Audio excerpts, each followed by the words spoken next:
Well, good morning and good afternoon, depending on where you are in the United States or in other parts of the world today. This is Casey Gwynn, the President of the National Family Justice Center Alliance, and I want to welcome you to our monthly webinar today. We're very honored to have you join us. We're very excited about our presenter today and the focus area, which is such a critical one for the work that we all do in violence prevention and violence intervention work. With so many people who need us to understand where they are and what their journey has been, what their experience is, and to be able to respect them and to welcome them into communities that they can feel loved and cared for and get the help that they need and be able to move forward in their lives with success and healing. So we're very honored to have you join us today. You'll see on the screen we have a little bit of information there. I'm joined by Natalia Geary, who's the National Director of Technical Assistance for the Alliance. I'm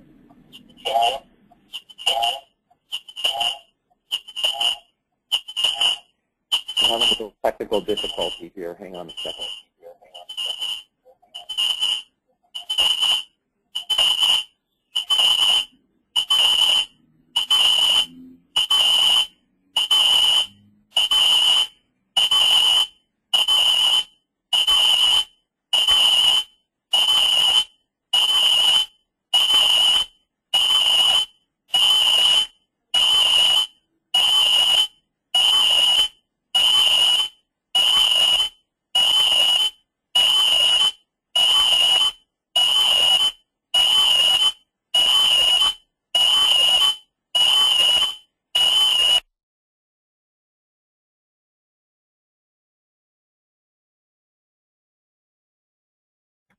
I apologize for that. Thanks, friends. We had a glitch there in our national broadcasting platform. We think we have now solved it. So you'll see some information on there. Natalia Geary is our National Director of Technical Assistance, and she's supporting me today.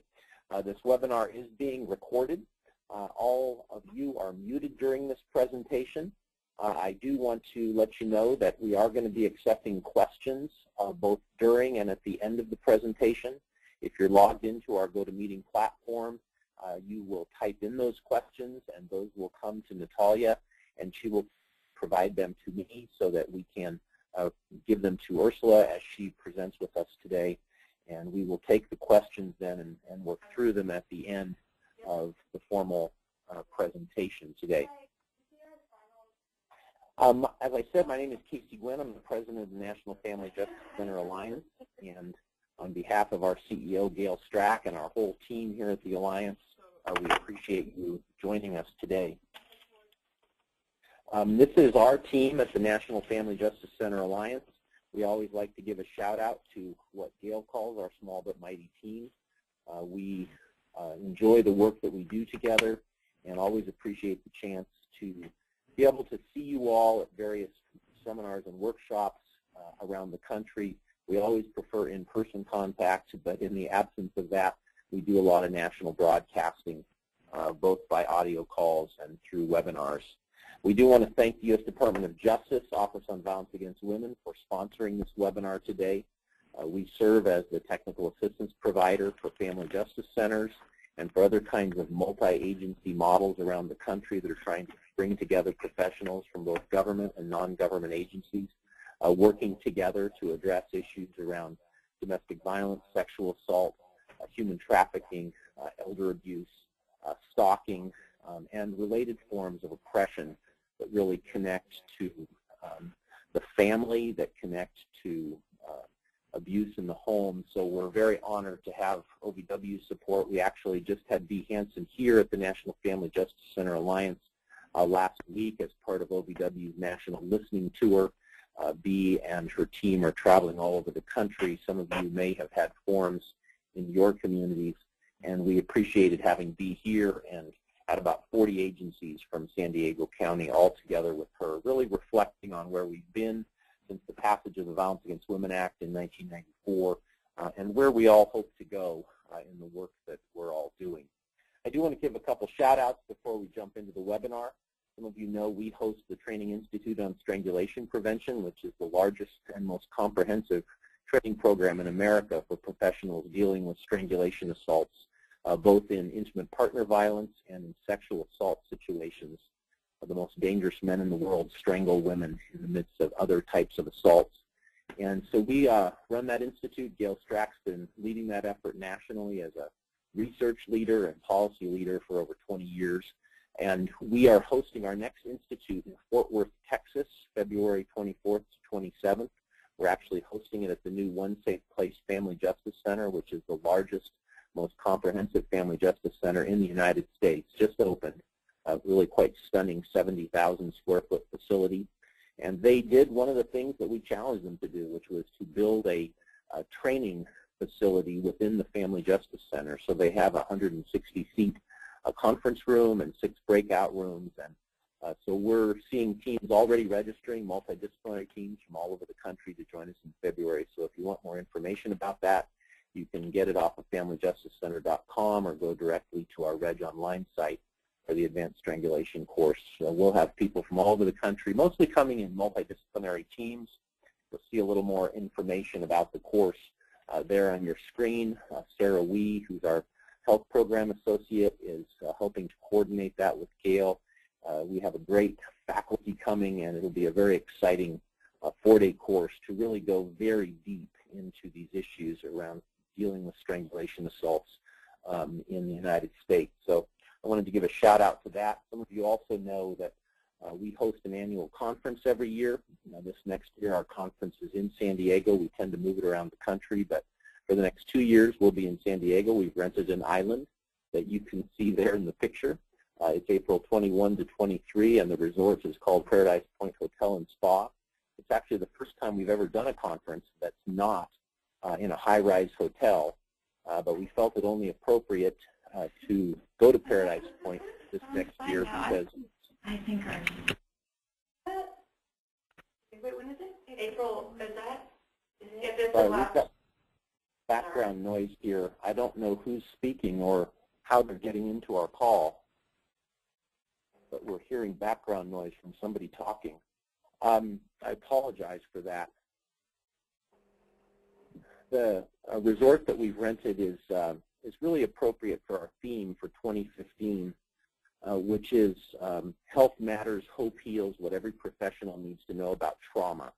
And we will be very focused on trauma-informed care, trauma-informed practices, trauma-informed interviewing, and really understanding how to deal with victims of trauma in a way that doesn't re-victimize them in the process of providing support and services. So we're excited about it. We're going to sell out. We're already rapidly selling out. We have capacity for about 500. So if you're interested in that, you can go to FamilyJusticeCenter.com to get more information about our conference. As I mentioned, this webinar is being recorded. It'll be available on our website in about 48 hours. We have an online resource library at FamilyJusticeCenter.com. You just click on Resource Library and go directly to that information. The resource library used to be password protected and required membership, but we made the decision to open that up a number of months ago to not only our 11,000 members worldwide, but also to others that are interested in accessing our online resources. So this webinar will be recorded and available for download, so that if you have other groups that you would like to play it for or get together with people and listen to it, you're very much able to do that.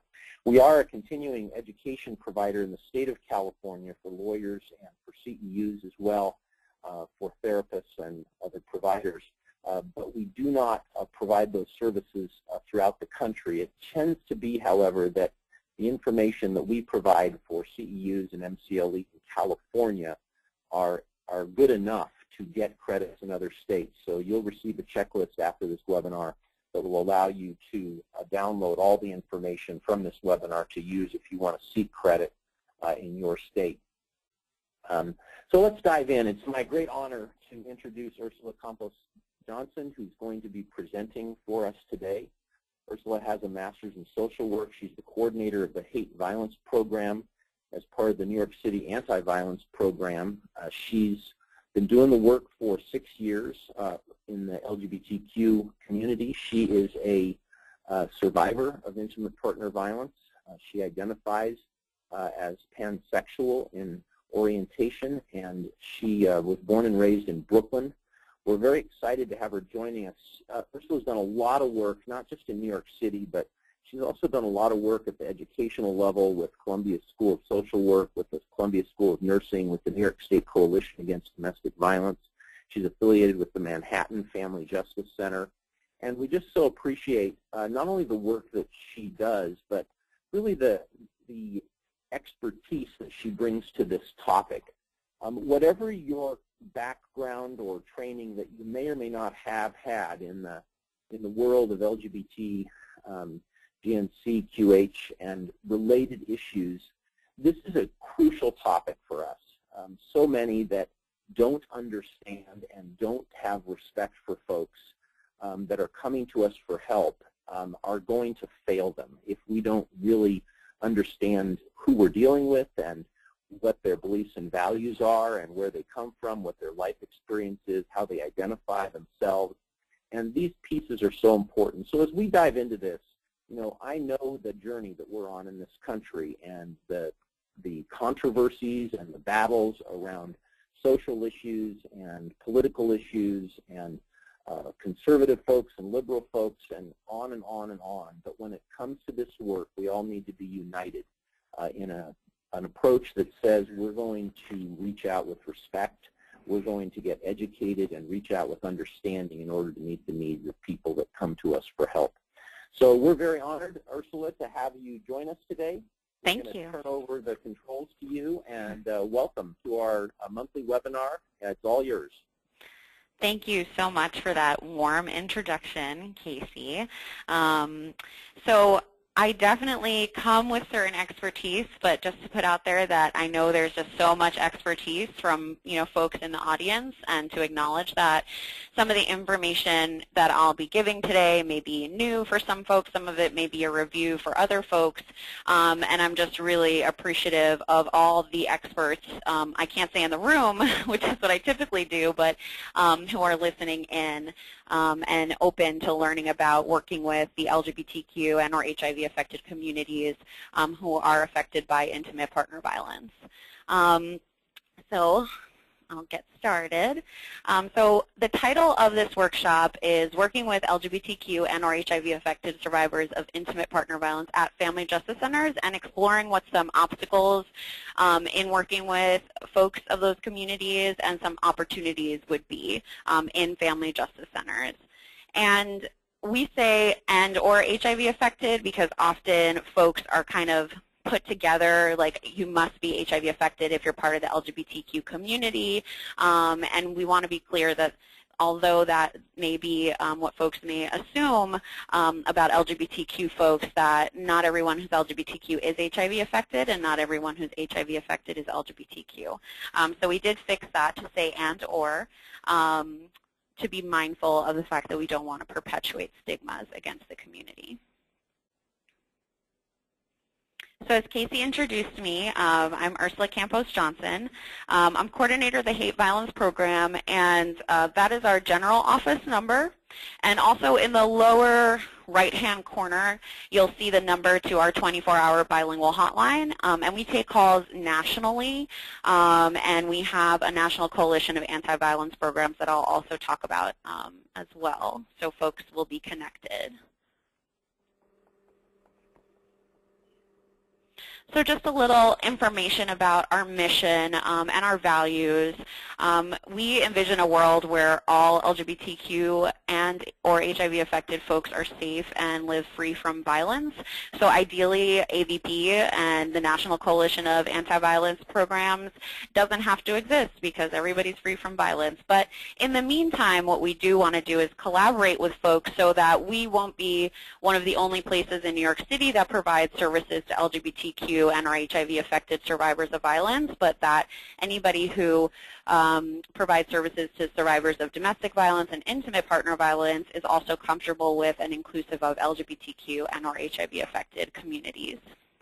Our mission is to empower LGBTQH communities and allies as well, because allies are very important in this struggle, to end all forms of violence through organizing and education. And we support survivors through counseling and advocacy. And something that's not on here is we also support survivors if they're not into counseling and or advocacy, because healing and that journey to healing can look different for each person. We also support folks if they want to join our community organizing efforts as well. And we are nationally recognized as experts on best practices when working with LGBTQH survivors of violence.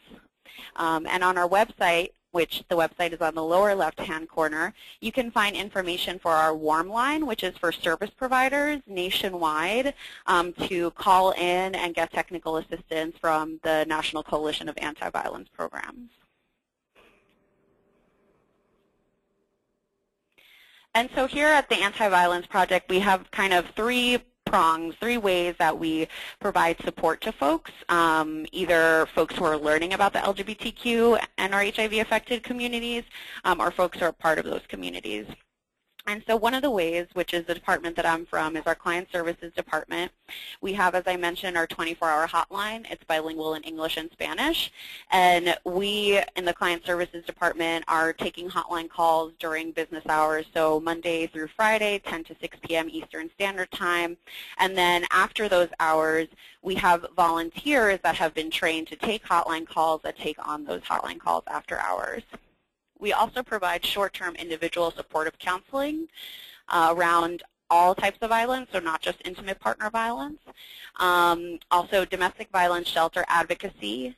So folks can come in and do an assessment with us to see if we can provide them with domestic violence shelter through one of our partners, since we don't have our own shelter, which we'll talk a little bit about later, but it can often be a struggle for folks who are transgender or male identified to get placed in shelter for domestic violence specifically. Our support groups that we have range from hate violence support groups, sexual violence support groups, or intimate partner violence support groups. And we also provide advocacy with organizations. So if somebody is experiencing discrimination by another service provider or the police aren't being responsive, we will advocate for that person on behalf of that person. We also provide accompaniment. So often what's reported to us is somebody may not feel comfortable going to another service provider because of their previous experiences with discrimination. And so having us there as a buffer can be helpful for folks to kind of take the next steps that they would like to take in their journey to either healing or, engaging with the criminal justice system as well. And we also provide services and assistance in filing for the Office of Victim Services. And this, I think every state has one, but it's basically a state-run organization that provides monetary compensation for folks who are victims of crime and that have experienced any type of crime and have experienced a loss of wages or medication or need therapy as a result of a crime. So that's something else that we do in the Client Services Department. Our Legal Services Department is fairly new. They're about a year old now, and we have one lawyer, a paralegal, and an intern. So we're still growing, but right now we're being able to provide representation specifically for survivors of intimate partner violence and sexual violence, and consultation for survivors across the spectrum of violence, as well as advocacy. And all those services, the direct services work, and also the legal services, all of those services are free as well.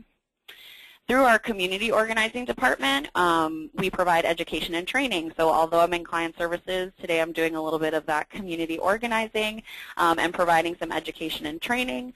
And we provide education and training for service providers, for law enforcement, for folks working in the criminal justice system, as well as community members who may want to even make their own spaces more inclusive of LGBTQ and HIV-affected folks.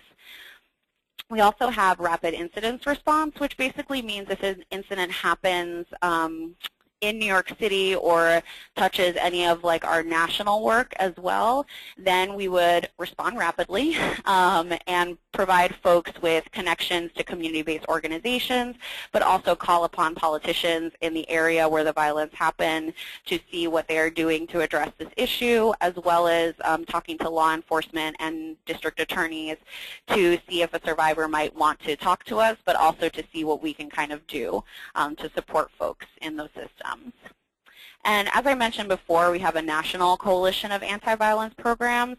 We have about 40-plus anti-violence programs across the nation, and 2 in Canada. And those folks all use the same intake sheets as us. And so we're able to put out national report publication 2 a year, 1 for hate violence and 1 for intimate partner violence, specifically around the experiences of LGBTQ and or HIV-affected folks. And finally, we do public advocacy. So that even includes the reauthorization of the Violence Against Women Act. We worked with a lot of different organizations to make sure that LGBTQ and or HIV-affected folks were included in that conversation, as well as some work around stop and frisk in New York City as well. We are citywide, so we're in all 5 boroughs. We're in all of the family justice centers in New York City. Staten Island does not have a family justice center just yet, but we're also going to be there. We're also at the Staten Island LGBT Community Center, and in the Bronx, we're at Boom Health, which is a preventative and also harm reduction organization, and the Adolescent AIDS Program's LGBTQ-focused umbrella project.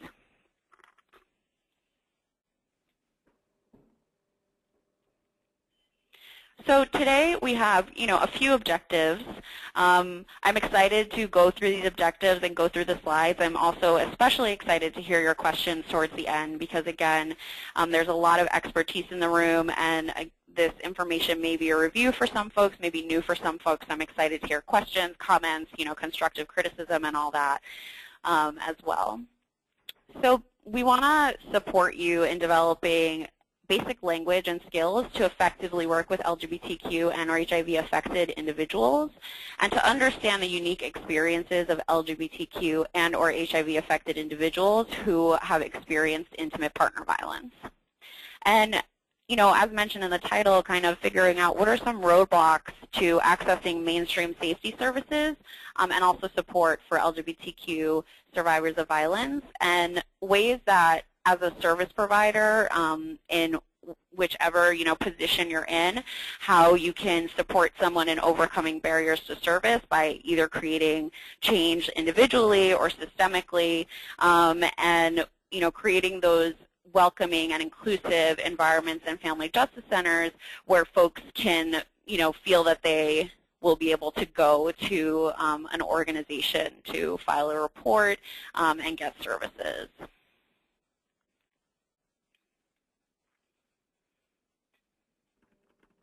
So we're going to do a bit of a review in terms of language and terminology. And I know that there might be some questions about language and terminology. We are going to get into probably some of the answers as we go forward. So the standard acronym, LGBTQ, as I mentioned before, stands for lesbian, gay, bisexual, transgender, queer, and or HIV affected. So some of the information here, such as the Q, so some information that's not on here is that the Q can also stand for questioning as well. And I think something to think about, since we're not able to have like an open conversation over the phone, is to think about what are some ideas, assumptions that you might have about folks who identify as lesbian or gay or bisexual or transgender. And that's one of the most important steps in providing services to folks that may be not part of a community that you identify with, or maybe part of a community that you identify with, but we may all have still had some information from society about what those communities represent. An example of that is bisexual. that category often when I ask folks, what are your assumptions about folks who identify as bisexual? There's often some assumptions about folks being greedy or not being able to make up your mind or being confused or it's just a phase when in fact that may be somebody's identity, for quite a long time, for their whole life. And so not confusing that term with questioning. And questioning is when somebody identifies like I'm not sure about my sexual orientation. That would be more, that would be where questioning can fit in a little more. Also, something that tends to come up in trainings in terms of a question about terminology is asking about the term queer.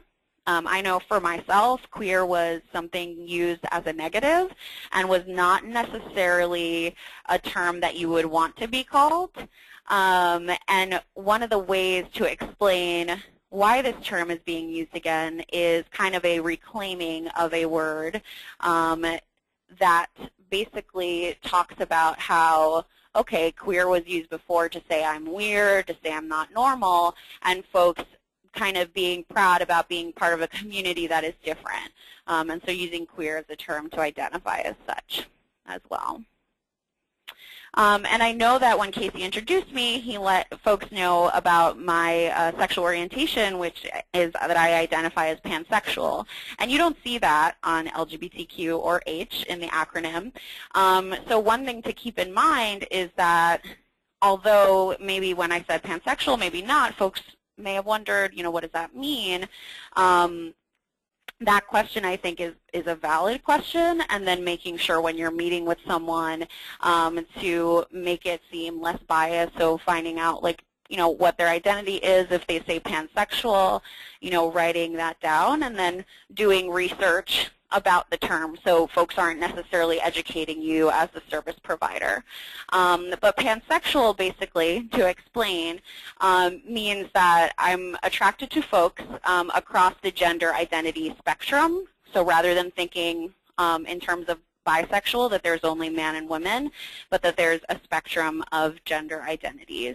And I think pansexual, some folks read it as I'm attracted to everyone, but I also have standards, and folks who are pansexual and or bisexual often are lumped and said, like, that means you're attracted to everyone, and that's not necessarily true, just as heterosexual folks, not everyone is attracted to everyone of the opposite sex, but rather we have, some folks that we're attracted to and some that we're not. So with that said, something to remember is, let me try and use this highlighter, that these terms are fluid and don't represent all sexual orientations or gender identities.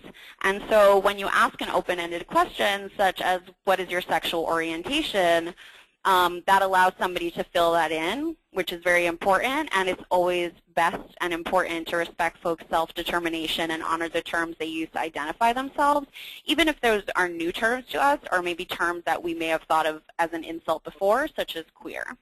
Appreciate it.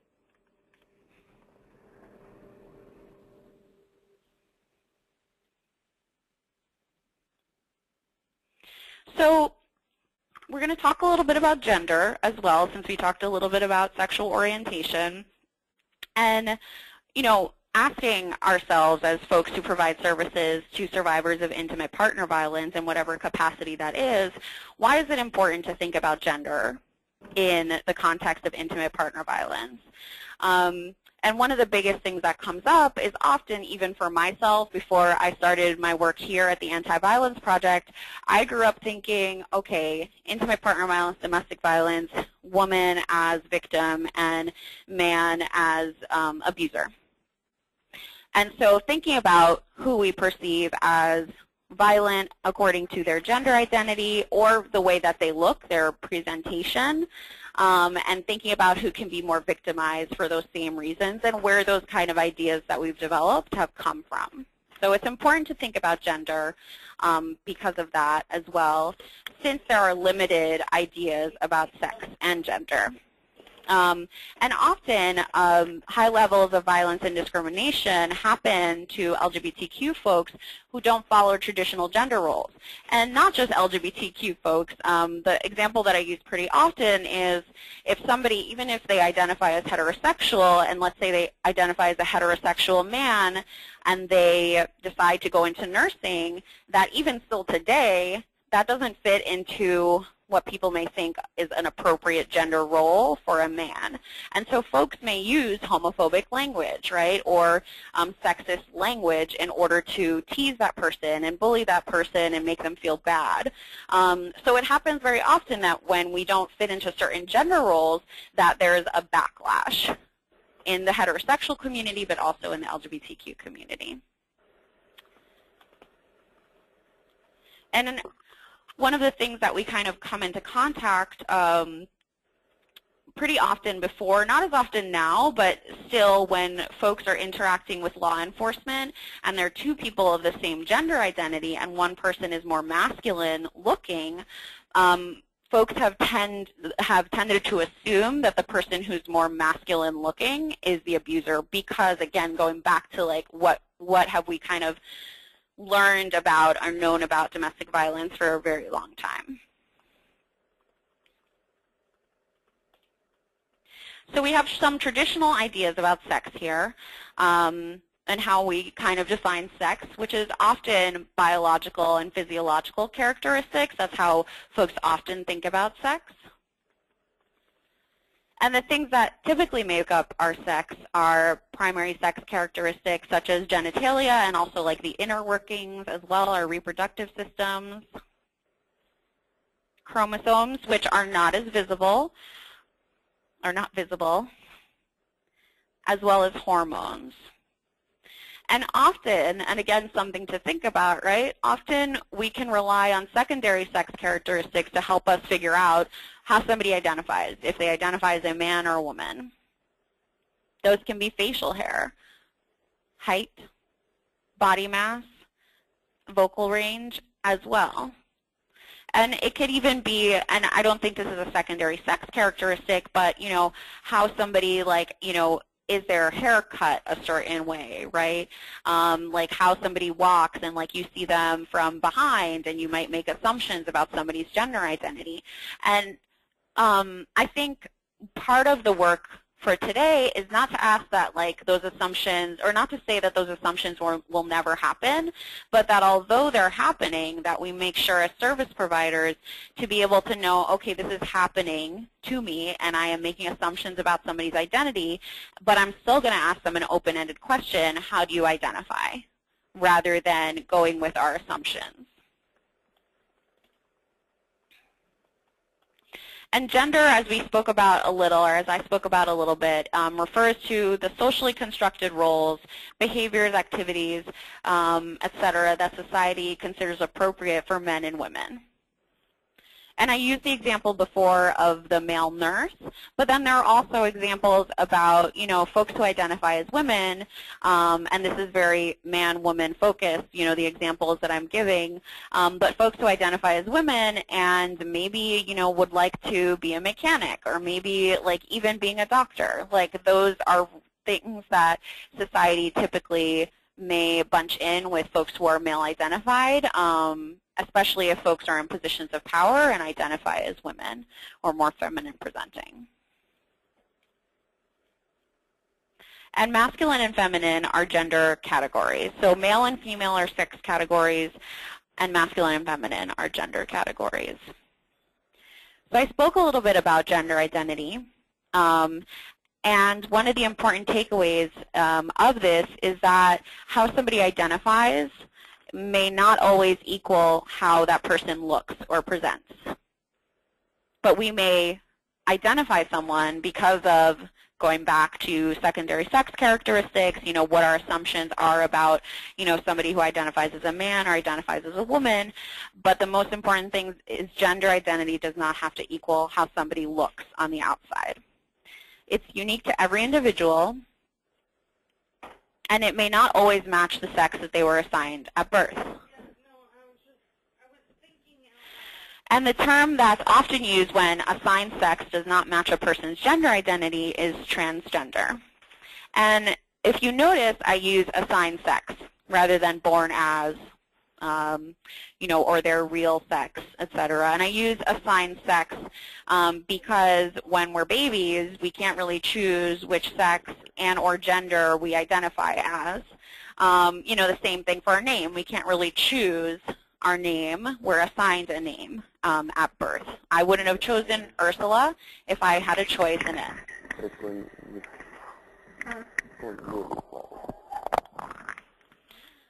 So just to break down what we went over in terms of gender, gender role is more the role that we take on according to societal expectations, such as type of jobs and the way that we express ourselves. So that could be how we sit, how we make gestures, how we talk. Gender expression is how we choose to communicate our identity. And that could be the way that we dress, our hairstyle, shaving, not shaving, doing your eyebrows or not doing your eyebrows. And people read into that because of the way that we talk about, men and women and having to fit into certain boxes. And gender identity are our innermost feelings regarding who we are in terms of gender, such as woman or man. And for some folks, their gender identity may not be so binary, so it may not be just two. May not be man or woman, but a person may identify as gender neutral. A person, may use, they or them as a gender neutral pronoun to refer to themselves as well, because they may not identify as being a man or a woman. And again,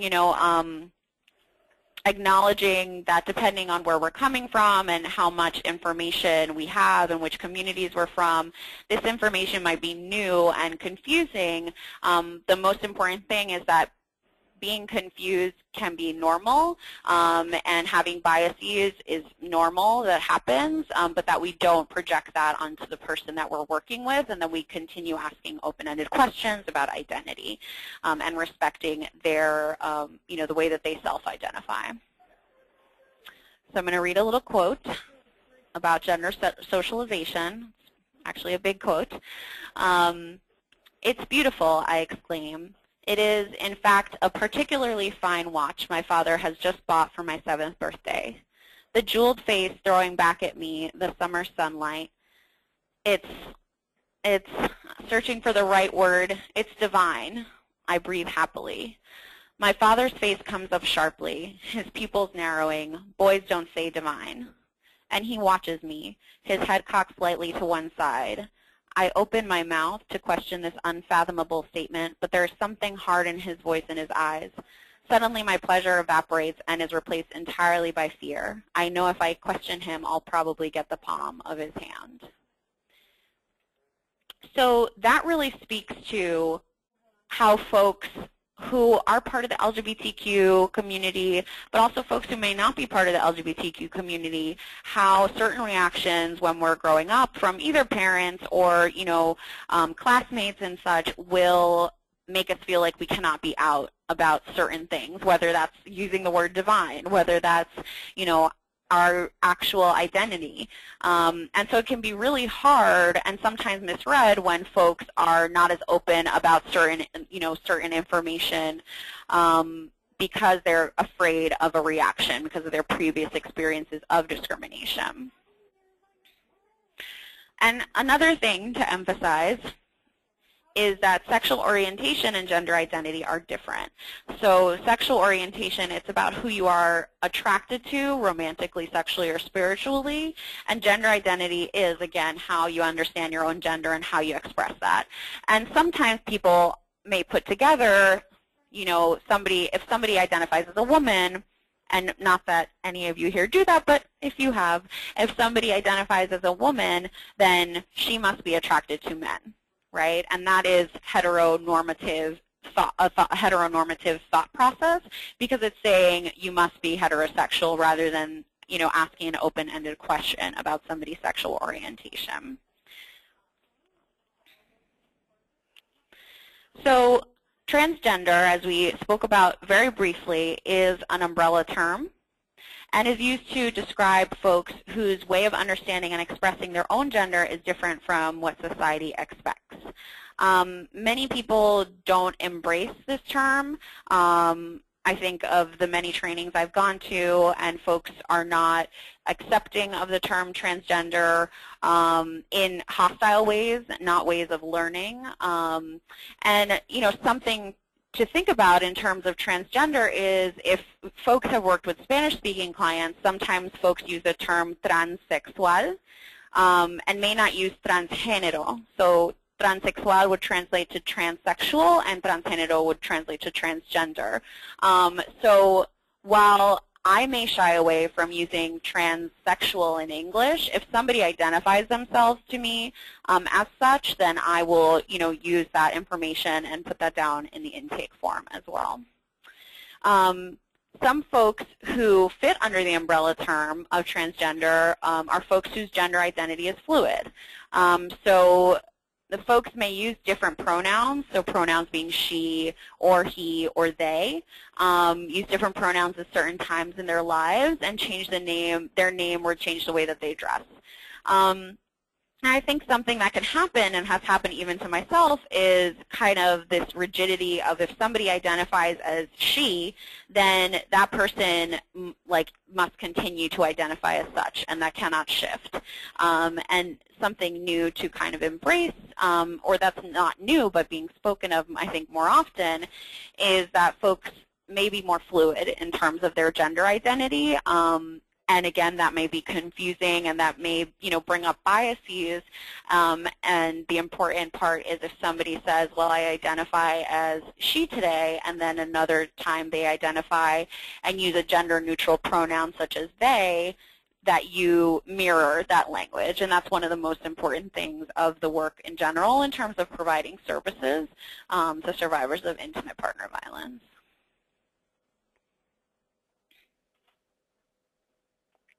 So in the trans community, folks may use the term transitioning to talk about moving into the life of one's authentic gender identity.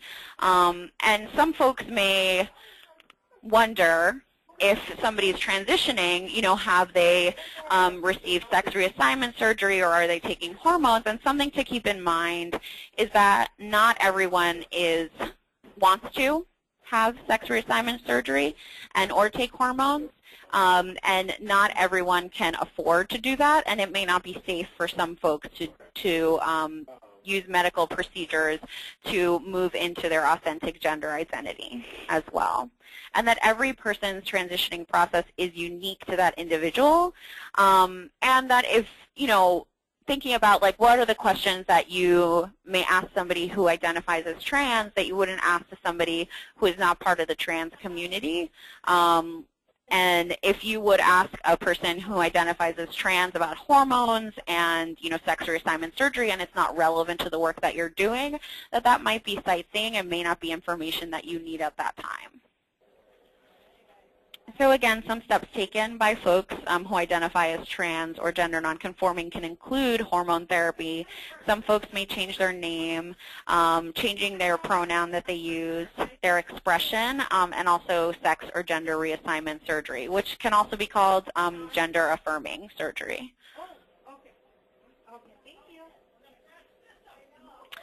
Gender nonconforming is also an umbrella term, which is used to describe folks whose way of expressing their gender is different from what society expects.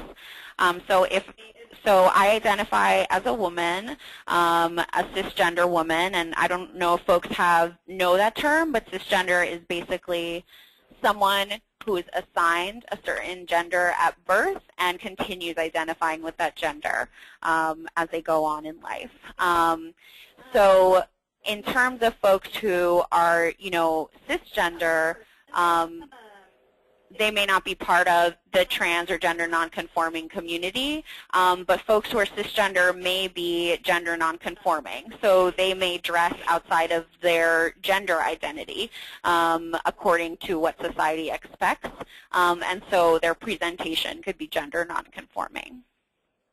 And terms The terms transgender and gender nonconforming are often combined as TG and C, but not everybody who identifies as gender nonconforming identifies as trans, and vice versa as well. And so again, it's important to respect somebody's self-determination as well.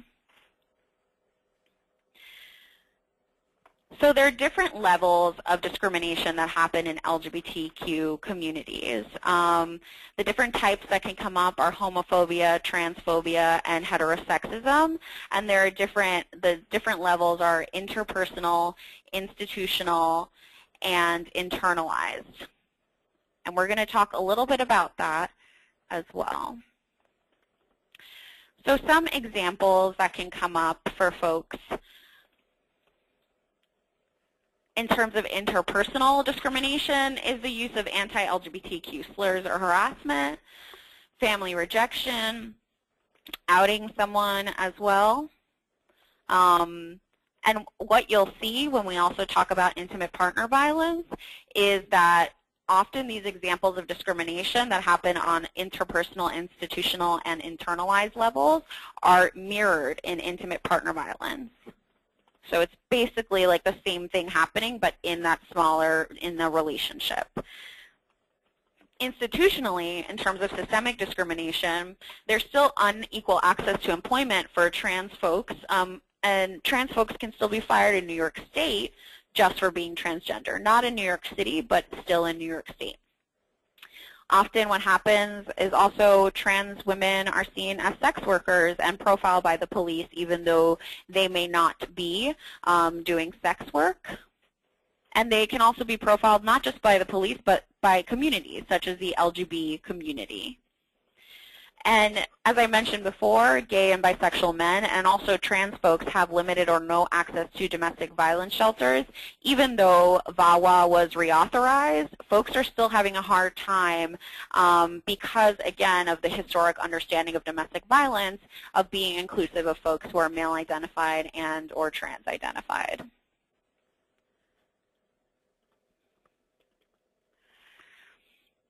Furthermore, there is often re-victimization by service providers, so somebody feeling like they have to educate a service provider on being inclusive about their communities, not knowing if services are open to LGBTQ folks. So something that we'll talk about a little bit towards the end is thinking about, what does your brochure look like? What do the posters in your in your area that you're working in look like? Are they all folks who are survivors of domestic violence and all seem to be identifying as women, and what that means for folks who may not fall within that category, and folks may not think that they qualify for services. Also, if somebody sees an intake form and they maybe have only two options, male or female, maybe that person wants to let folks know that they identify as a trans woman, and there's no option for them, then that person has to fill out other, and how that can feel discriminatory again, and it is on an institutional level. Fear of coming out. So every single time somebody, gets in touch with a service provider and it's around intimate partner violence and their sexual orientation, they have to come out. So they have to come out to that service provider, and folks are concerned about, what will the reaction be of that service provider, and will that service provider out me to other people as well. And this is because, not that this is something that you all do, but that this is because they've had previous experiences, whether that's interpersonal experiences or institutional experiences where they may have been outed before. And that could be about their sexual orientation, gender identity, or HIV status. Experiencing ridicule, mistreatment, and violence by service providers. So folks being told like it's not domestic violence if folks identify as two men in a relationship, or it's just a cat fight if folks identify, as two women, or if somebody identifies as a trans woman and is with a person who identifies as a man, being told, what their sexual orientation is, or being told like you were born a man and so you have to deal with it as a man. So all these things can happen with service providers, and that's across the board, social workers, law enforcement, lawyers, etc., that folks report to us as having experienced. And folks are also afraid if they do come out, they will lose services or receive substandard care. Folks They're afraid that folks may not call them. They're afraid that, a person may not advocate either. So some further examples of discrimination: unequal access to safe restroom facilities. Folks who identify as trans or gender nonconforming often have to plan for their safety when going into restroom facilities. In New York, we have Local Law 3, where folks are protected to use whichever bathroom they identify with, but that's not the same in every state. And so folks have to plan for their safety because often people react, even though there are stalls, people react to having someone that they may not be able to read in terms of gender identity. If somebody's identification doesn't match how they prefer to be identified, folks may have a hard time going to family justice centers, interacting with the criminal justice system, legal system, because that may require identification. And folks are concerned, understandably, from my experience in terms of the clients that have come in, folks, their preferred name is often not respected, and the name on the identification is often the name that keeps coming out. So even in that, right, that can happen as a mistake, and making sure that if you make a mistake in terms of not using somebody's preferred name, that you maybe write it down somewhere on a file, on a Post-it, so that you can remember and be more mindful. There are definitely higher rates of misarrest because folks may be experiencing discrimination when they're more masculine presenting as well as trying to access orders of protection. That can be harder too for folks who are more masculine presenting and who are part of the LGBTQ community. So some helpful tips in terms of asking questions about identity. I keep saying open-ended questions, and that is really the way to go. So I like to make sure that I have all the information correct on the intake. I have your name as blank. Is this the name that you would like me to use? So this is not an open-ended question, but the last part is. Is this the name that you would like me to use? The person can say that that's okay, or that you can use a different name as well. And it's respectful, to ask somebody, if they, however they identify, that you want to make sure that you're using their preferred pronoun and their preferred name. And I bring this back to intimate partner violence to say that by asking open-ended questions, you're giving people choices, and often we see that the dynamics of domestic violence and intimate partner violence are taking people's choices away. And as service providers, it's really important that you give folks a space where they can feel that they have choices and they feel that they're respected and they're not being minimized and such, which, are dynamics, as you all know, that happen in domestic violence. So bringing it back to that, this can be really great in terms of, a corrective emotional experience for folks in terms of having choices and not minimizing their experience. Asking someone, is there a different name you'd prefer I use? In terms of gender identity and sexual orientation, do you mind sharing with me how you identify? And a person might say, like, what are you talking about? Because although I use gender identity and sexual orientation as terms, not everyone who's part of the LGBTQ and or HIV-affected communities may use these terms when talking about their gender identity or sexual orientation. So you could say how you identify your gender identity or your sexual orientation or who you're attracted to. And do you mind sharing with me how you identify your sexual orientation? So some more guidelines for respectful conversation: using pronouns that are consistent with a person's stated preference. If you don't know their preference, ask. So one of the ways to ask is, what's your preferred gender pronoun? What gender pronoun do you prefer me to use when I'm talking about you to my supervisor or I'm advocating for you? What is your preference? And if you don't know their preference and you haven't had an opportunity to ask them, the safest way to go is to use somebody's name. So don't, and this is something that I mentioned before, try not to go sightseeing into a person's life by asking questions regarding their transition if it is not relevant to your work. If you are a medical professional and this person needs medication and you're trying to figure out for their safety what they kind of need, that's different. But if it's not relevant to the situation, then please make sure to not ask questions regarding somebody's transition.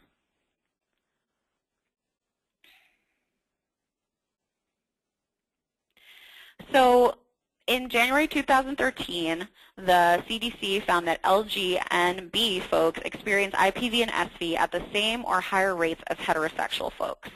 44% of lesbians and 26% of gay men have been the victim of rape, physical violence, and or stalking by an intimate partner in their lifetime.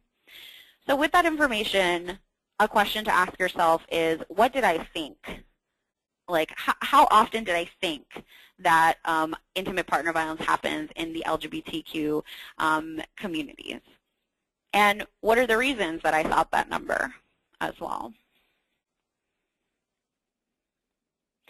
In 2013, we documented through our report, Intimate Partner Violence Report, that there were 21 intimate partner violence homicides in 2013, the highest recorded level for 2 years in a row. So last year there were also 21 intimate partner violence homicides. And there were 19 in 2011 and more than 3 times the 6 documented homicides in 2010, so the highest ever documented. And not everybody reports to the Anti-Violence Project, nor does every person who is at a crime scene. They may not be able to discern that somebody was an intimate partner violence situation, by how they identify or assumptions or what the abuser is telling the police as well. LGBTQ youth, young adults, people of color, gay men, bi survivors, and transgender women were the most impacted by intimate partner violence in 2013. Transgender survivors were more likely to face physical violence and discrimination due to intimate partner violence and more likely to experience intimate partner violence in public spaces. So too often, the abusive partner of someone who identifies as trans uses discrimination perpetuated by society to isolate that person, to make that person feel less than. And the majority of survivors of IPV, 36.8%, reported to NCAVP in 2013 were between the ages of 19 and 29. And the majority of those reporting are gay-identified survivors. In 2013, 42.8% of total survivors identified as gay, very similar to 2012.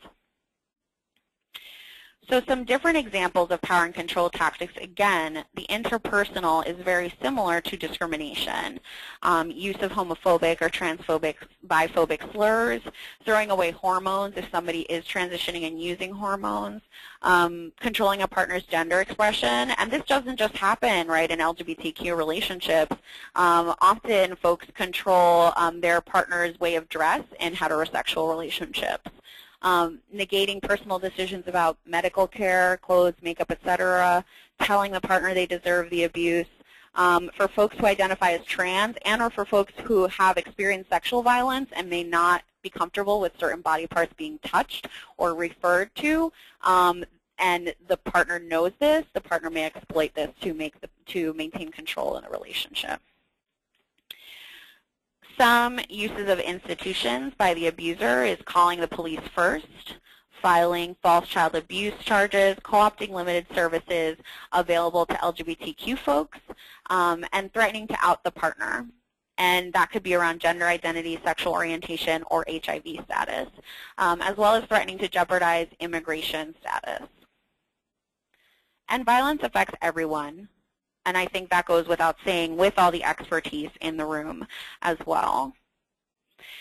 So in terms of intimate partner violence, and I want to be mindful of time as well, in terms of intimate partner violence, putting survivors at risk of contracting HIV, when somebody feels like they don't have the decision-making abilities in a relationship or that their decisions are minimized or their concerns are minimized, often someone is unable to negotiate the use of safer sex practice with abusive partners. And some abusers might intentionally attempt to infect their partners, not just with HIV, but also with additional STIs to keep the victim from leaving. So some different ways that HIV status is used as a mean of power and control are threats to reveal HIV status to folks who are not privy to someone's HIV status, using somebody's HIV status as an excuse for their violence, saying that this is their fault, that they are not worthy, etc. threatening to use the survivor's HIV status as grounds for custody, although this is not ideal, or not ideal, but often it doesn't happen that somebody's HIV status will interfere with having custody, but a person can be scared enough to not try and fight for custody. Threatening to assist someone when they're sick, and folks who are HIV positive who require care giving might be successful at manipulating survivors or victims into accessing care. So there are different reasons why folks stay. I think that all of these reasons are probably reasons that you may have heard in terms of financial resources, medical care, and support systems. I think depending on where you live, moving, if somebody's a live-in partner, moving might not be an option. If a person shares a child with their partner, leaving that child behind or, finding a place for them together may not be an option, especially if domestic violence shelters are not being inclusive of LGBTQ folks who are masculine identified or trans identified as well. LGBTQ folks have higher rates of poverty than non-LGBTQ people, and TGNC folks have rates at about double the national average of poverty. And TGNC people of color, particularly if they identify as Black or African American or Latino, have nearly 4 times the national rates of poverty. So keeping that in mind in terms of why it might be even harder for somebody who identifies as LGBTQ and as a person of color to leave a relationship.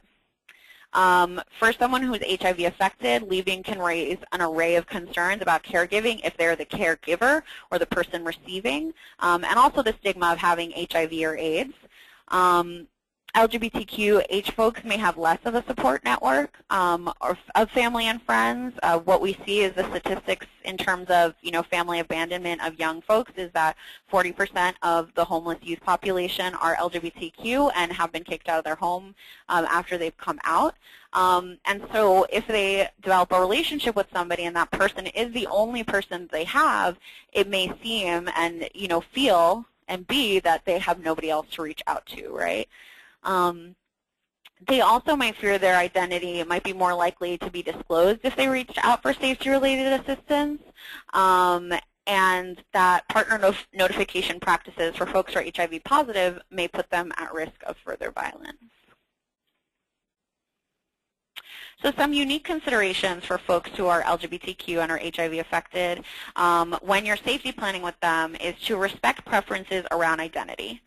I've said this a lot, but it's very important because you are creating that safe space for them, and that can be a really positive experience for someone's identity to be respected if their identity is being used in the relationship against them.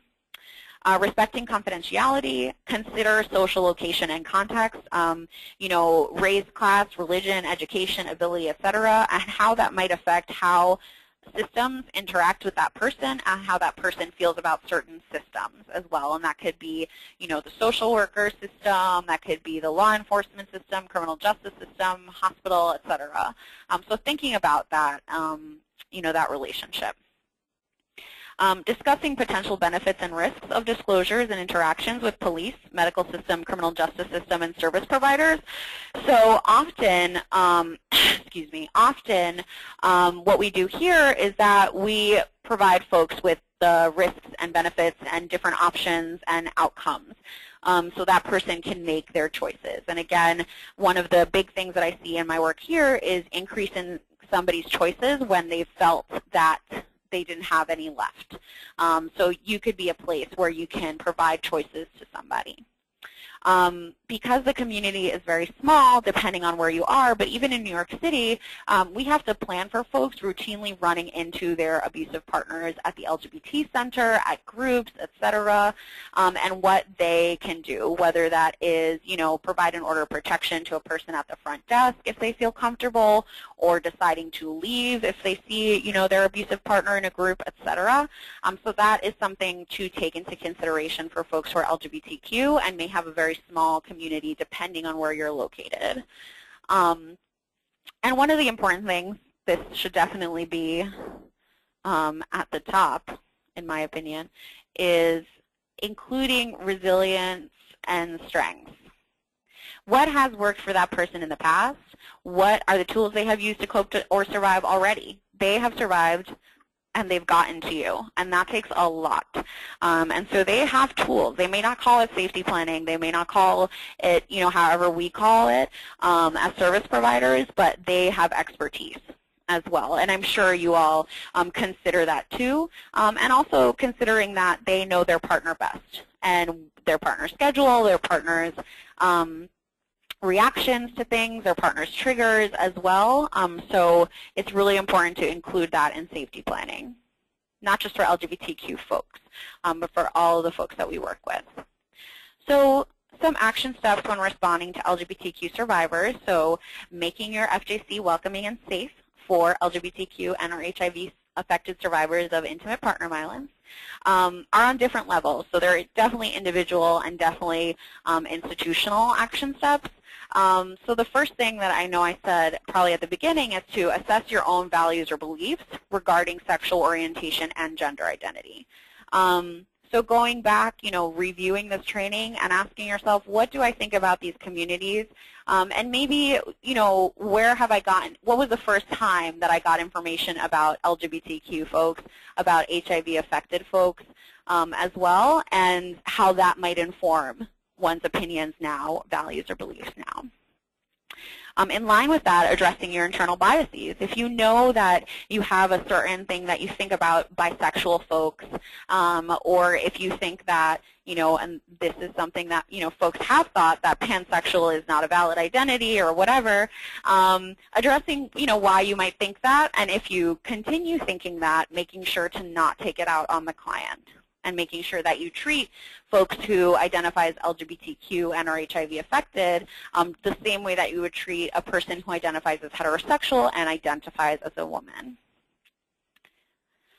Educating yourself is very important. So if I was a survivor of violence and I let you know my sexual orientation is pansexual, rather than asking me, oh, what's that, and, oh, that's so interesting, keeping that in mind, that you have those questions, and being able to call the anti-violence program or Google information about folks who identify as pansexual so you don't make someone feel like they're being tokenized or objectified.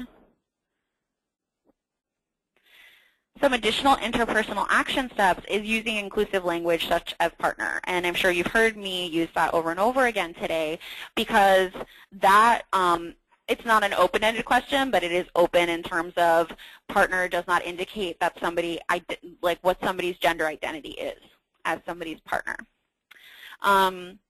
Also, I keep saying that if somebody who identifies as LGBTQ comes in, then do this, do that, and do this. However, we don't know who identifies as LGBTQ, right? Not everyone may read me as part of the LGBTQ community, and so it's important to not assume anyone's sexual orientation or gender identity. There was an example that one of our counselor advocates had experience where their client, who identifies as a woman, was being abused by her partner, who also identifies as a woman. So two women, and one had to go to the hospital because of injuries from this abusive partner. And they both went to the hospital, and then the person who was interviewing them about intimate partner violence to check in did not know or assumed that the person with them, the person who also identified as a woman, was just a friend. And that could have endangered that person's life because they had to talk about intimate partner violence in front of the abusive partner. So it's important to not assume anyone's sexual orientation or gender identity, and to ask. So to ask everyone information. Respect people's gender identity and gender expression. Be cautious of stereotypes that you may have developed. And if you make a mistake, which we all do, try not to over-apologize, because then folks will end up taking care of you as well. So you can apologize. I think one of the biggest things is apologizing, acknowledging, and not minimizing, and then creating a change in your behavior or in your words. Some institutional action steps are to create inclusive intake forms and safety plans. So we don't want to assume that anybody, we don't want to assume anybody's sexual orientation or gender identity. And the best way to do that and not assume is to have in the intake form questions that ask about sexual orientation and gender identity so that everybody is asked these questions. Create all-gender, non-segregated restrooms. So here at the Anti-Violence Project, all of our bathrooms are all-gender, and they're all stalls. So it's not like folks can see each other in the stalls, and it helps folks feel, especially folks who are gender nonconforming and or trans identified, that they have a safe space that they can go to use the restroom, which doesn't sound like a big deal if we've never had to kind of deal with safety planning in accessing bathrooms, but is a pretty big deal for folks who identify as trans or gender nonconforming. As I mentioned before, making sure to post safe space symbols in spaces, so assessing, what do our posters look like, our brochures, do we have the transgender pride flag up somewhere or the LGBTQ pride flag somewhere as well. So posting safe space symbols in spaces that you feel are safe. So if you don't feel those spaces safe, you don't have to post it in the lobby. But if you feel like your office is a safe space, that might be a place to post these safe space symbols. Training folks. We do a lot of training nationally as well, as you can tell today. And so, getting folks trained, including folks, who are civilians if you're in law enforcement, and also folks who are at the front desk, folks who do security in the family justice centers and such on LGBTQ inclusivity. Recruit organizational partners, preferably AVPs, who provide culturally specific and inclusive services designed for unique needs of LGBTQH survivors, and have a list of LGBTQ resources available. And you can also use the warm line again, which you can find at the website, which is on the lower left-hand corner of the PowerPoint. You can find our Technical Assistance Center there. And here it is, the number to the warm line as well. So it's 1-855-287-5428. And those are the hours Eastern Standard Time. You could also access instant messaging if you're deaf or hard of hearing, and you could also email us. Furthermore, you can definitely reach out to me. Although I'm the coordinator of the hate violence program now, for about 5 years, I specifically worked with survivors of intimate partner violence in the LGBTQ and or HIV-affected communities as the intimate partner violence counselor advocate. Darlene is also an amazing resource. She's our deputy director of client services and the coordinator of our intimate partner violence and sexual violence programs, has been doing this work for over a decade. And Catherine Chigrudo Santos, who's the director of our Department of Client Services, has been doing work around survivors of intimate partner violence across the spectrum of sexual orientation and gender identities for over 2 decades. So there are a lot of resources there, and you can definitely reach out to us at any time. Thank you so much. I'm really excited for questions. I went over a little bit, but I'm going to try and address your questions as best as possible.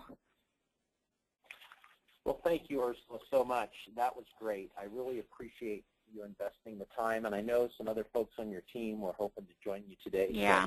So, and weren't able to, but you did great, and you gave us a lot of things to think about. We have a variety of questions, so I'll just kind of jump into them here.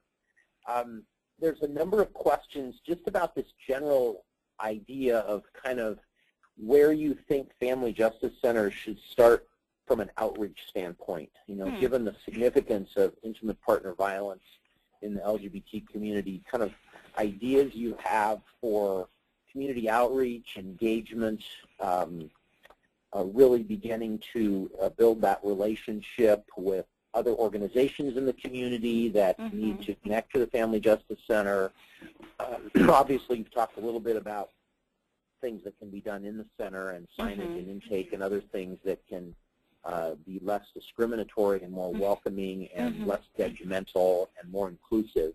But I don't know if you want to think a little bit more out loud about this whole notion of outreach. Definitely. Community engagement. Yeah, I mean, I think definitely the first step before engaging with community and doing outreach is to shift internal things such as intake forms, because if you do outreach and then somebody comes into your organization and the forms are not inclusive, then that person may not believe that you're inclusive and then may do their own outreach and tell the rest of the community that you're not inclusive. So that's definitely just something to keep in mind. I think once folks have done that and have shifted things a bit internally, in terms of outreach and engagement, reaching out to local LGBTQ organizations and going to those organizations and presenting about what the Family Justice Center does has been a very useful strategy for Family Justice Centers here. And also going to different venues or events that are LGBTQ specific and or specific to folks who are HIV affected as well. Going to those events and whether that's like shifting the brochure specifically to those events to be more inclusive already, so that folks can see that they are visible and included in the analysis of intimate partner violence. So I think it's going to different organizations, talking to folks there, as well as going to different, social events, whether that's pride events, whether that's, Trans Day of Remembrance, going to those spaces and letting folks know about the organization and what it can do. Yeah. So, but I do think that first the shift has to be internal. If not, people are going to come in and, not trust that folks are able to provide support. Well, and I will just follow up on a couple things you said, which I totally agree with. But there's a number of questions that connect to my comment, too, that I'd love you to comment on. People are asking about this whole question of how you really have people that represent the community in your Family Justice Center. That's true in a whole varieties of ways around ethnic identity, certainly around sexual orientation and gender identity. And I will just tell you that, in the first Family Justice Center in America in San Diego, when I was the attorney, it wasn't until I had gay and lesbian identified staff in the center that we had folks coming in same-sex relationships who felt safe to come there. It wasn't until we actually had those folks as part of the agency, as part of our partnerships, that we wouldn't just, hey, come on in, we welcome you. Right. We who are predominantly heterosexual and hetero in almost all of our orientations and our forms and everything else, we really needed gay and lesbian identified staff. And when that was 2002, when that journey started, and I will say that when that changed, and it has fluctuated even in San Diego over the years, when those staff are not there and part of the leadership team and not very visible to clients, we have less representation from the LGBT community coming into the center. So I don't know if you want to comment on that. A number of people had asked about that and your view about having staff identified in the center and the intake process, advocacy. And I think, like you said, that's very important to have staff at the center, volunteers at the center, interns at the center, right, depending on what your capacity is to have those folks, to have folks that identify with the communities that you provide services to or that you would like to provide services to as well. So I think that is definitely very important. I think something that's come up here at the Anti-Violence Project, for example,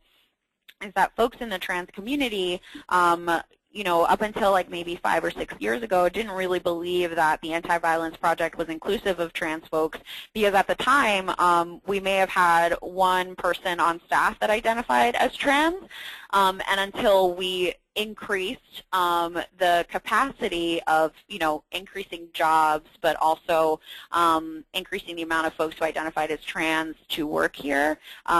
Now the trans community has developed definitely more trust with us, but that's just one example of how that can, shift things. I also think being mindful of, you want to hire folks that identify as LGBTQ and or HIV affected in order to create connections, but making sure to not tokenize those folks that are hired. And by that I mean, like, if you're hiring somebody, just because of their sexual orientation or gender identity, that, what you want to make sure that they have the information and expertise to provide certain services. And that goes for, folks who identify as heterosexual as well, but making sure you don't tokenize folks and that they have the capacity to provide the support that you're looking for.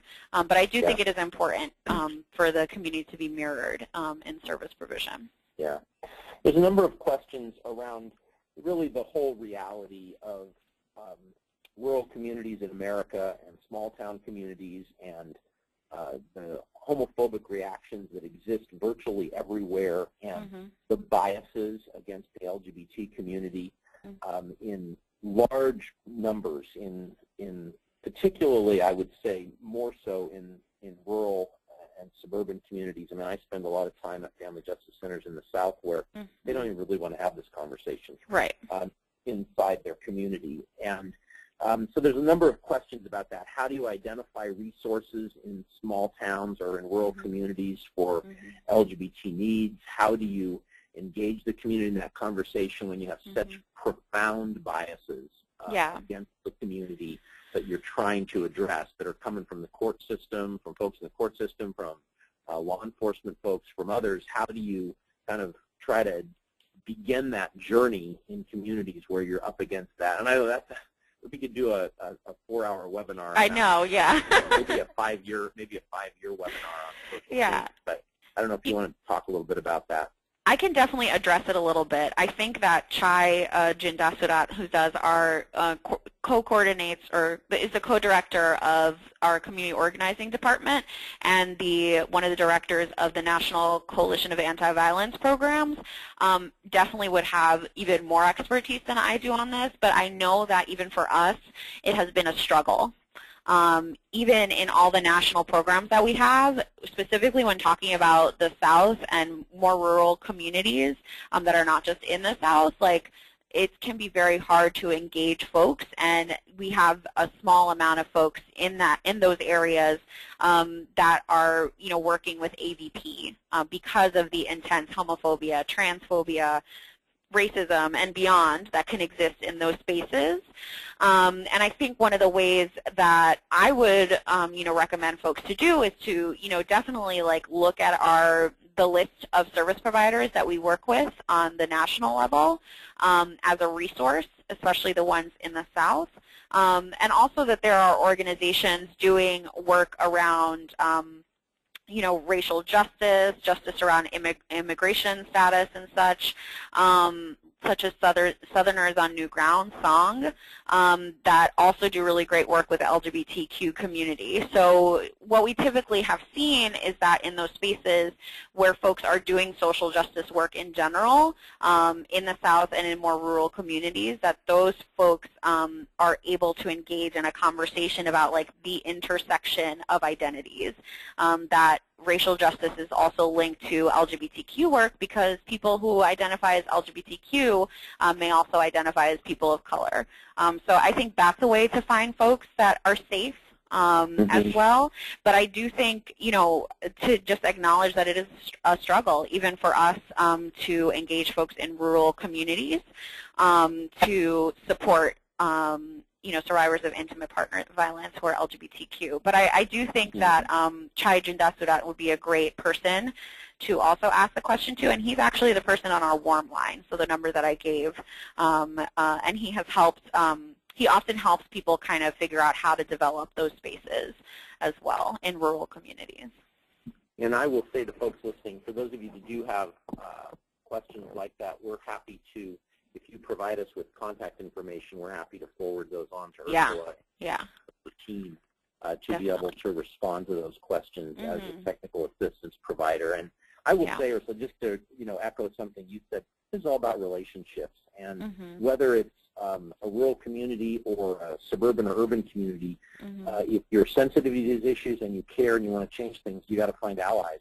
And that may mean one volunteer. It may mean an organization in the community that you can bring in as an on-site partner to the Family Justice Center, or an off-site partner that comes on an on-call basis, or wherever you have to start. But it's really all about relationships, and you can't change the whole world in your community. You can at least change the way someone feels when they come into your Family Justice Center, because if they identify in a particular way, you're going to not only acknowledge it and respect it, but then try to find somebody that they feel comfortable working with and talking to and engaging with, and that's on us. I mean, that's on the leadership of Family Justice Centers. That's on people and agencies and Family Justice Centers that care about these issues.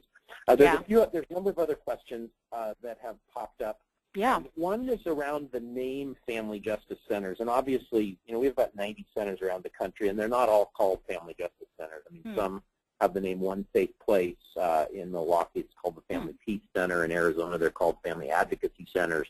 The names tend to vary around the country, but there are a number of comments or questions about if you have any experience in how the LGBT community views the name Family Justice Center, if that's a barrier to services or a barrier to coming, or if you know of any focus groups that have been done in the LGBT community around the naming of a multi-agency collaborative that they can reach out to that may serve a whole community rather than just serve the LGBT community. Yeah, so I have not been privy to any focus groups around the naming of different organizations. And from my understanding from the work that I've done, folks are willing to go to the Family Justice Center because folks have families, who identify as LGBTQ. I think if something is called like the Violence Against Women Act, right? Like that has woman in the name, and so that can feel isolating for certain folks. Or there's an organization, that's called like Women's Safe Space, right? Or, sisterhood, etc. Right? And that comes from a history of, the fact that what was visible were, folks who identify as women as survivors of violence, and so creating those safe spaces. And I think those names were relevant, for the time when folks were not as visible around their sexual orientation or gender identity. Family Justice Center has not been off-putting from my experience in working with survivors of violence, of intimate partner violence, but the names that are off-putting tend to be those that name like a certain gender identity, and so therefore feel like people will feel like, oh, that's the only folks that they work with, when that might not be true. So I don't know if that helps answer the question. Yep. That is helpful, and that's true of lots of names. I mean, that may be true of something called a domestic violence center or something called a women's center. Or and there's always something about many names that may be exclusive or seem exclusive. So I think that is pretty important. Yeah, and even like, not Family Justice Center, but like GLAAD, which used to be the Gay, Lesbian, I forgot what the other A is for, but Against Defamation organization. Now they're just GLAAD, and they don't use it as an acronym because they acknowledge that they were only using G and L. They were not using B or the T for trans folks, and so that also seemed exclusionary. So there's a shift that definitely happens, in naming certain things that are now being more out in terms of gender identity or sexual orientation, so naming different identities. Yeah. There's a number of other things. I know we're running out of time here, but just real quickly, there's a number of questions around how to assess relationship dynamics in relationships where both partners may be using violence. And I don't know if you want to make some comments about, but a number of people asked about that. You didn't really have the time to get much into assessing relationship dynamics and aggressor dynamics in relationships where both partners may be using violence in some way, whether it's in a self-defense way or it's in an aggressor way. Or do you want to comment on that? Yeah, so I think one of the things that I would say in terms of assessing who the abusive partner is in a relationship, one of the things that we do here is we have an intimate partner violence assessment tool that does not use gender identities or anything like that, and asks information of the client, so like, have you ever been afraid of your partner? And then also ask the client, has your partner ever been afraid of you? So we kind of like to ask folks, their perspective on their own perspective and also their partner's perspective to kind of see if folks are minimizing or decreasing choices for their partner and things like that. What we also do in terms of assessing violence is collecting the history. So for example, the survivor may be physically violent against the abusive partner. And they come in and we get a snapshot of the incident, and they say, I was physically violent against my abusive partner, or I was physically violent against my partner, so I am the abuser. And when we've done assessment with folks in collecting their history, there have been certain moments where it's in response to violence that that person is experiencing. So if the abusive partner uses transphobic slurs against the survivor, and the survivor does something in turn, to the abusive partner, figuring out if it's violence, so it came from nowhere, or if it's self-defense is an important distinction as well. No, that's good. We have a number of questions about working with HIV positive survivors. It's more just kind of general recommendations on language, on supportive approaches.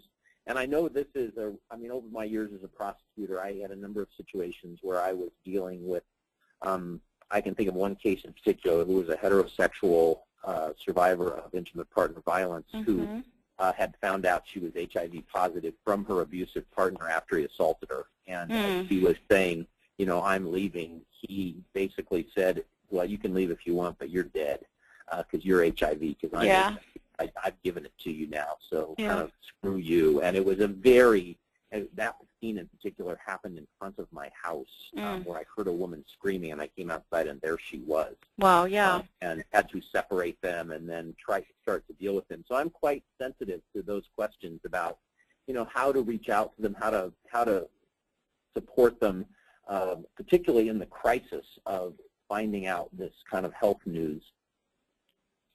Yeah, I think thinking about capacity comes to mind, because there are folks who do counseling for folks who have become HIV positive recently, or even later on if that person decides to reach out for counseling.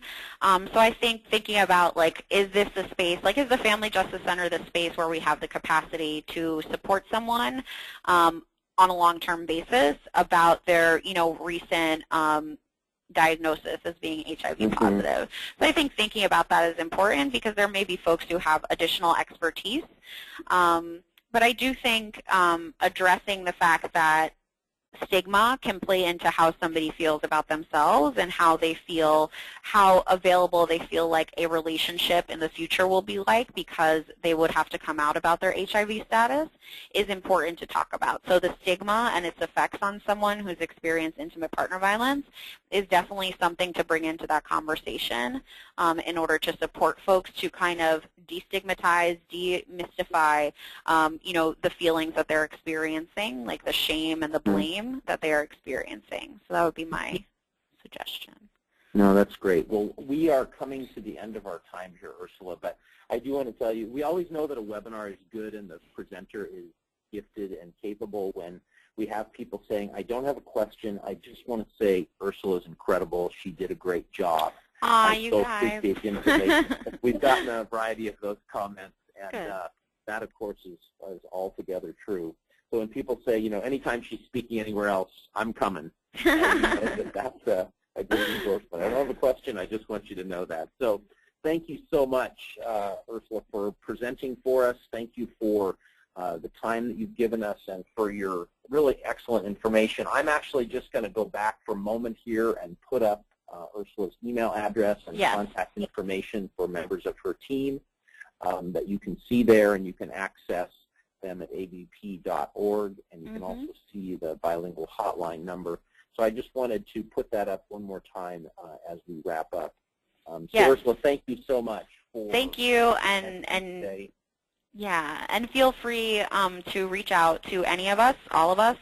If you have any questions or concerns, the warm line is available. We are available to you, and we are glad to support folks in making their space more inclusive, either for themselves or for their clients, or for the community at large. We're always willing to do that and have those hard conversations as well. Well, thank you very much. We're honored to have you with us and to be part of our webinar faculty in 2014. Just very quickly as we wrap up, you'll see on the screen this webinar has been recorded and will be posted on our website. Natalia, who's our Director of Technical Assistance, will be posting it. You'll be receiving email instructions on how to download it to access it in the future from our resource library at FamilyJusticeCenter.com. I did earlier give a shout out to our Strangulation Training Institute. If you're interested in that, you can go to strangulationtraininginstitute.com or to FamilyJusticeCenter.com. And then information about our conference in April. We have multidisciplinary teams that come in from literally all over the world for that conference. Not necessarily Family Justice Center folks, but folks that are trying to work in multi-agency models, multidisciplinary team models, where they may be co-locating, whether they're just community agencies coming together or government and non-government folks coming together.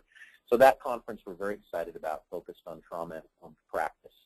So I want to thank you all for joining us. We had more than 200 folks registered for this webinar today on very short notice, so that really makes a statement not only about Ursula's gifts and abilities and her excellent work, but your interest in this topic. So Ursula, thank you for speaking for us today. Blessings on you in your work. And thank you to all of you for joining us. We hope you all have a blessed holiday season, and on behalf of Gail Strack, our CEO, and Natalia Geary and our whole team at the Family Justice Center Alliance, I want to thank you for being with us today. Blessings on all of you.